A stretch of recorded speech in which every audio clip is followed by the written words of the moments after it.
Hey everybody, in AP Computer Science Principles. Today we're going to be going over the guidelines for the Create Performance task. This is the big project that we've been leading up to with all of our lessons on coding the past few months. This is the project that gets submitted to College Board, and it will also get submitted to me for a grade for our course. So no matter whether you're officially signed up for the AP exam or not, you're responsible for this project. It's cumulative based on all of the coding that we've learned. Just some background on the name.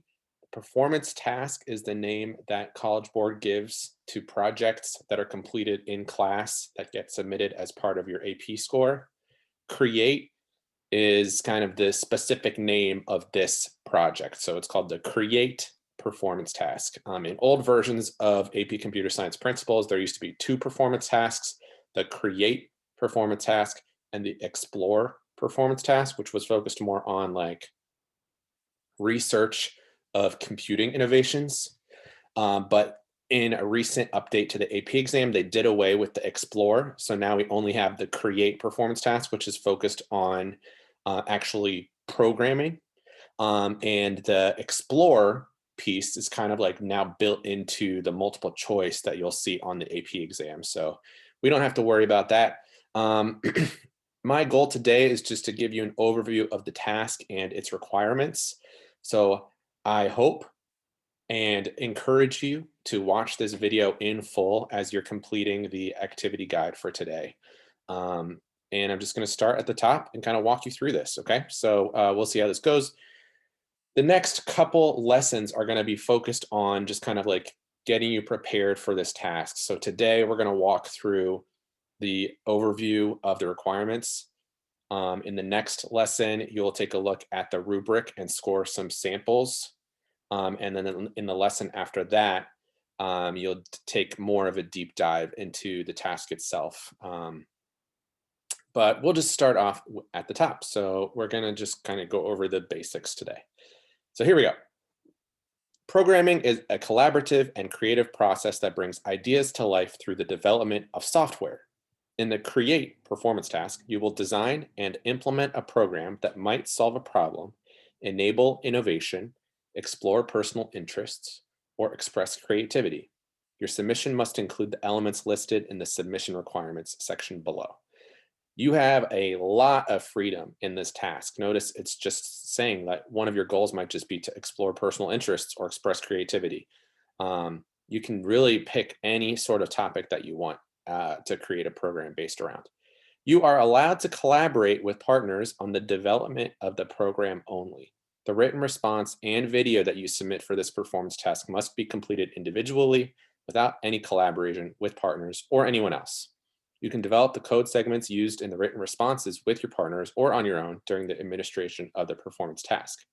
Please note that once this performance task has been assigned as an assessment for submission to College Board, you're expected to complete the task without assistance from anyone except for your partners, and then only when developing the program code.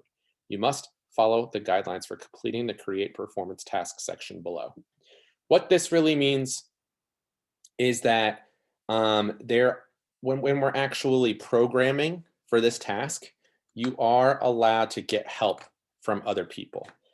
Because of the nature of this school year, I am going to encourage you to come up with your own program to code.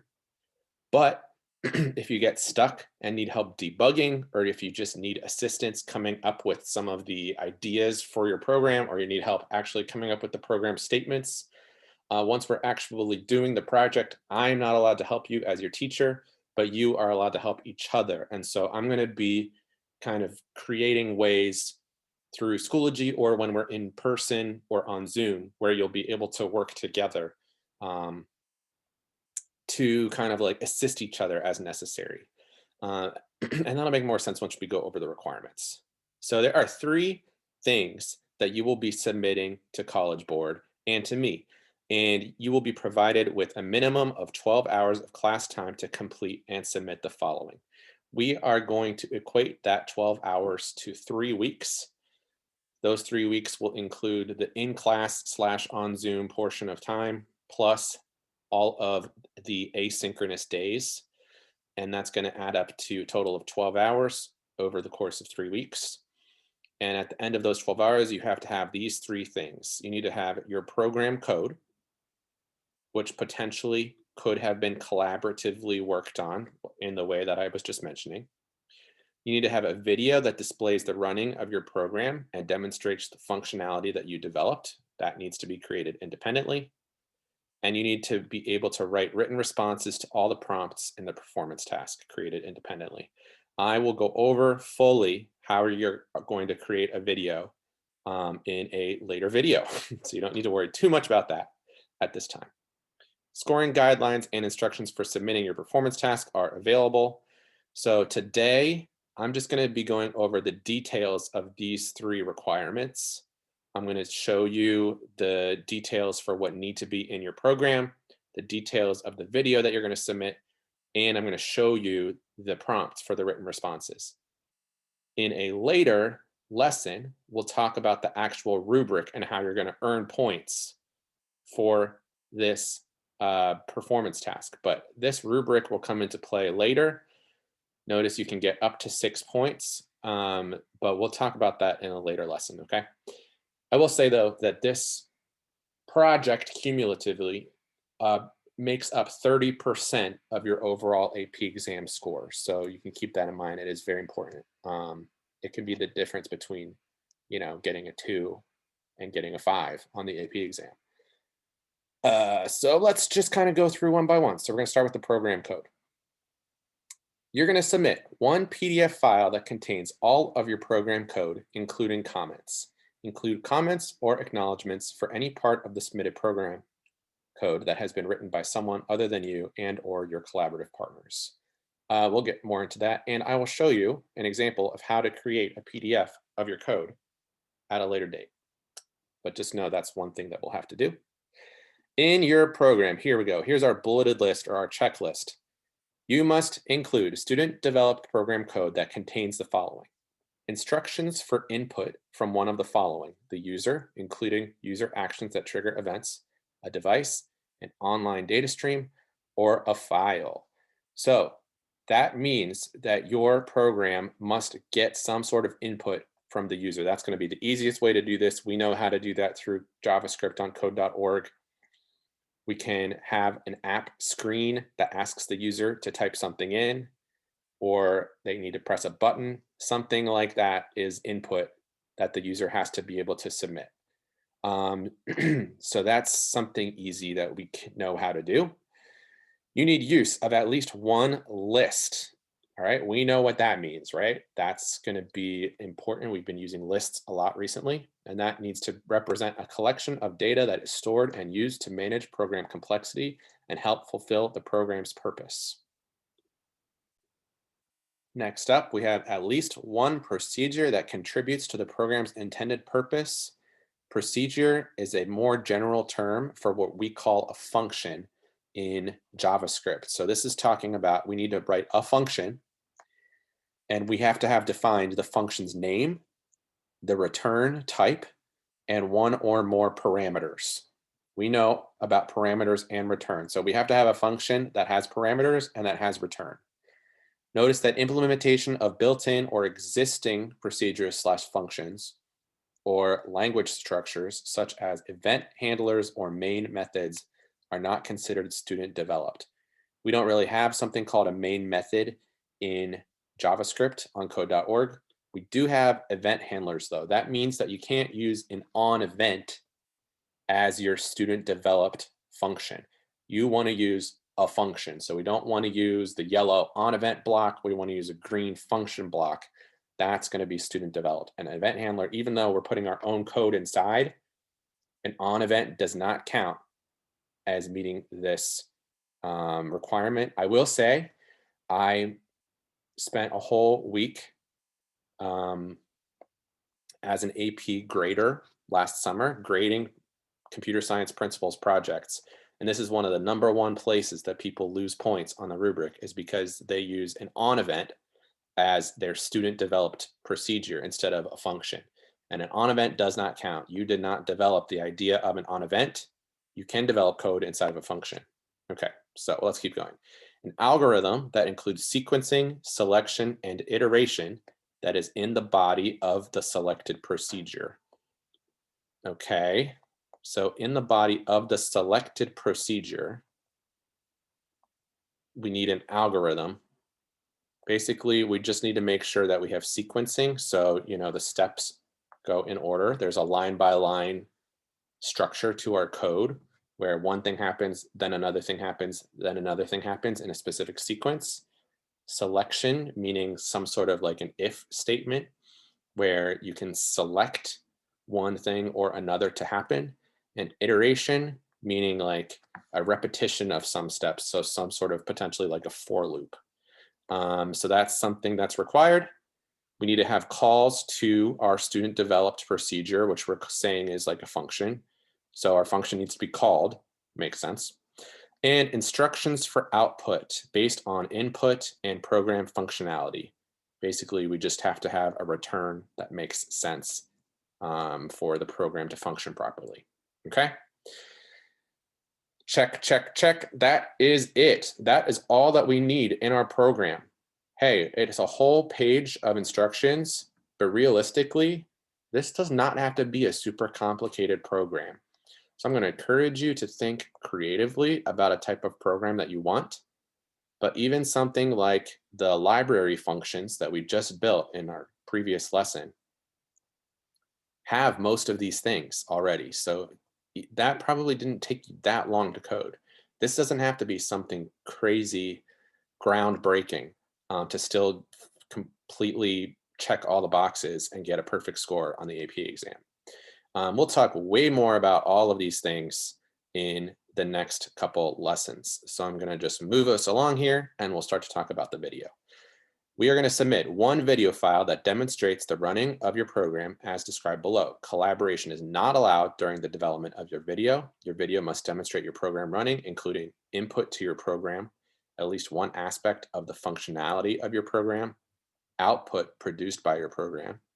Your video may not contain any distinguishing information about yourself, voice narration, though text captions are encouraged. And your video must be in one of these file types, no more than 1 minute in length, and no more than 30 megabytes in file size. I'm going to show you a way to easily screen record on your computer so that this will be very easy for you. Once you finish, step one, we're actually creating the program. Step two should be a piece of cake. We just turn on the screen capture and then you show your program running. Yeah, and you need to have input and output and some sort of functionality. And that's it, okay? Let's keep going. Number 3, the third thing we're submitting are the written responses. You are going to submit your responses to prompts 3A to 3D because this is the third kind of the 3 submission portions. That's why they're labeled 3A, 3B, 3C, and 3D. Your response to all prompts combined must not exceed 750 words. Program code is not included in the word count. Collaboration is not allowed on the written responses, and I will show you more about how to submit your written responses when we get to this point. So 3A, you're going to provide a written response that does all 3 of the following. Describes the overall purpose of the program, describes what functionality of the program is demonstrated in the video, and describes the input and output of the program demonstrated in the video. So this kind of goes along with the video. Instead of having narration during the video, you're going to type out what's being shown in the video.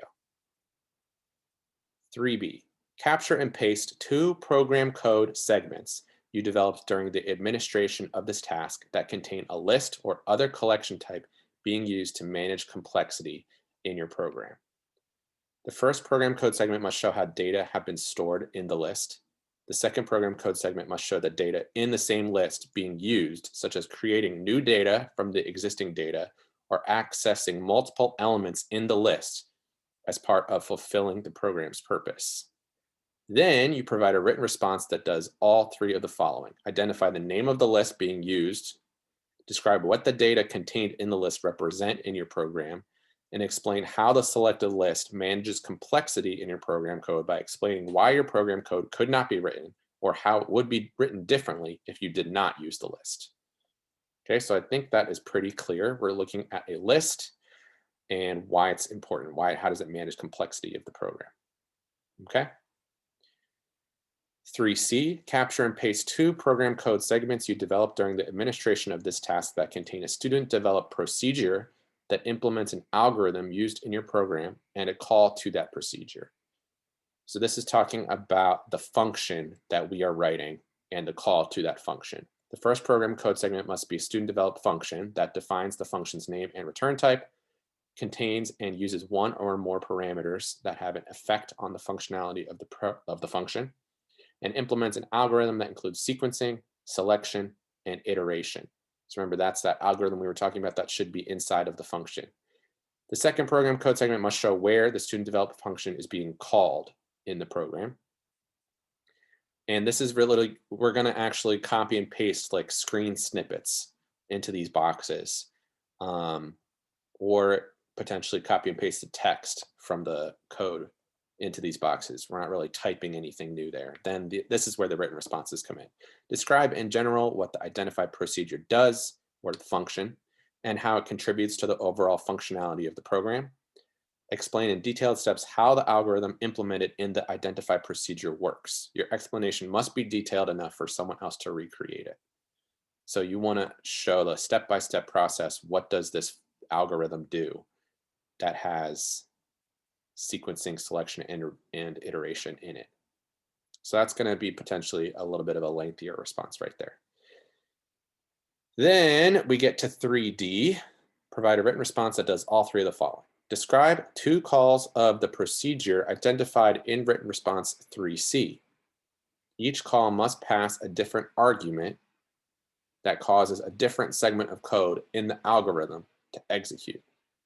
Okay, so that's talking about arguments that are moving into parameters. And we need to have at least 2 places where there's different arguments going through. So we'll practice that. Describe what condition is being tested by each call to the procedure.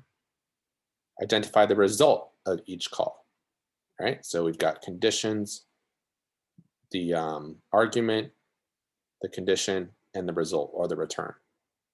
So there you go. That is all the written responses. So what's left is just some guidelines for completing the create performance task. First is a statement on plagiarism. Notice that the use of media, data, information, evidence, or program code created by someone else in the creation of a program and/or program code segments without appropriate acknowledgement is considered plagiarism. A student who commits plagiarism will receive a score of 0 on the performance task. I will say that I personally did score at least one project last summer that received a score of 0 because it was clear that they plagiarized the whole program code. You cannot just find someone else's project online and submit it as your own for many reasons. But one is that the AP graders are going to be very familiar with anything that's available online. The College Board figures out what's commonly found online. You also cannot use someone else's project from our class as your own, because part of my job, part of what College Board asks me to do as the teacher, is to check each person's project and make sure that the appropriate portions were done independently or cited. So that's going to be something that's really important. To the best of their ability, teachers will ensure that students understand how to ethically use and acknowledge the ideas and work of others, as well as the consequences of plagiarism. So we'll talk about that more as we get through the next few lessons. Preparing for the performance task. So we've just got a couple more things to read here, and then we'll be done. So prior to the beginning of the performance task, you should obtain content, knowledge, and skills that will help you to succeed. We've been doing that all year. Review the performance task directions and guidelines. That's what we're doing now. Brainstorm problems that programming can help address, or brainstorm special interests that programming can help. As needed, seek assistance from your teacher on defining your focus and choice of topics. We'll get through that. Be prepared to collaborate with peers as necessary. Practice and discuss the entire performance task or individual prompts of the task. We're going to do that. Review the role your teacher can and cannot play We will do that. Review the scoring guidelines to understand how your work will be assessed. Scoring guidelines will be shown in the next lesson. Ensure you know the proper way to cite media or program code. We'll talk about how you can write comments if you share work with someone else. Understand the level of detail expected in your writing. We're going to score some samples so that you can try that. Be aware that the scoring process that occurs in the AP reading may be different from the scoring process that occurs in your classroom. The AP scores that you receive may be different than your classroom grade. Read through the AP digital portfolio file submission requirements and process. That's exactly what we've been doing today. Practice creating a video. We're going to do that. Practice creating a PDF file of your program code. We're going to do that as well. Understand that you may not revise your work once you have submitted it as final in the AP digital portfolio. That is the website where we're going to be submitting all of our work, and we will go over exactly how you submit on that website for sure. All right, so next up is things that you must do, and then things that you may not do, and then things that you could do. You must submit your performance test prior to the submission deadline. If you do everything when I tell you to, that's not going to be a problem at all.